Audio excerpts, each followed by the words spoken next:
Hi, and thanks for watching. There's a saying in Bagua, the eyes must look through the tiger's mouth. Let's look at this saying and understand what its meaning is, what it's telling us to do, and why this is important for our training in Bagua. First of all, this saying comes from the very first poem of the 36 and 48 poems of Bagua. And when a student is learning Bagua and learning the millstone pushing posture or the dragon posture here, is one of the first instructions there as well, right? In terms of hand position and arm placement. So, what is the tiger's mouth? The tiger's mouth is the space between the thumb and the index finger. So it's this space here. So this forms the tiger's mouth. And the instruction is to place this hand at the level of the eyes, obviously between you and your opponent. Right? Why is this a useful placement of the hand here? Why is it not this? Why isn't it this? It could be here, could even be here, but instead it's here. So your eyes look through the tiger's mouth. First of all, or first part of this in terms of looking at the arm placement, too low, and then that leaves the head undefended, available for attack. Too high, and it makes this part of the arm, including the armpit, also open and available for attack. From this midline position here, then it's for deflection and blocking, you have two options, one side and the other side. If your arm is placed out here, then you only have one option in terms of a block.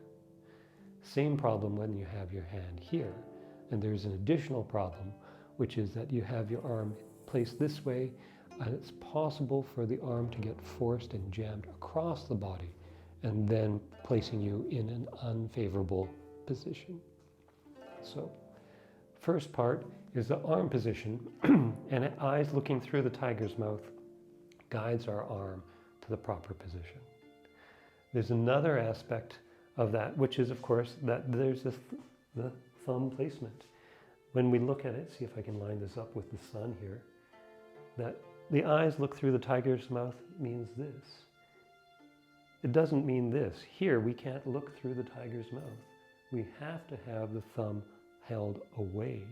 Of course, with different styles of Bagua, there is different variations on this posture, but all of them have this space between the thumb and the rest of the palm or hand. And there has to be some advantages to this to make up for the liability of having the thumb possibly grabbed or caught on something. And of course, there's many possible advantages, one of which, and the most practical of them, is that this hand position here gets you set up for, first of all, either a strike here using the base of the palm, and also it makes your hand in a position without changing anything set up for a grab. So it is something where you come through and you can do a strike, you can do a grab, which then sets you up for a takedown or other things. So the hand position makes that possible without adjusting anything to either strike with the palm and also to grab. It also implies something about how we are striking, or the parts of the arm that we're striking with. I mentioned already that we strike here with the base of the palm, there. Another striking surface is the outside of the forearm. So this is to connect, but it's also to jam and force someone back. So striking with this part of the body. So connecting with someone here, and then coming over top of that guard, coming through, and then it's possible to strike with the base of the palm. It's also something where we can come through here, connect, force the person back, and then come underneath, forcing them back with the fingertips through.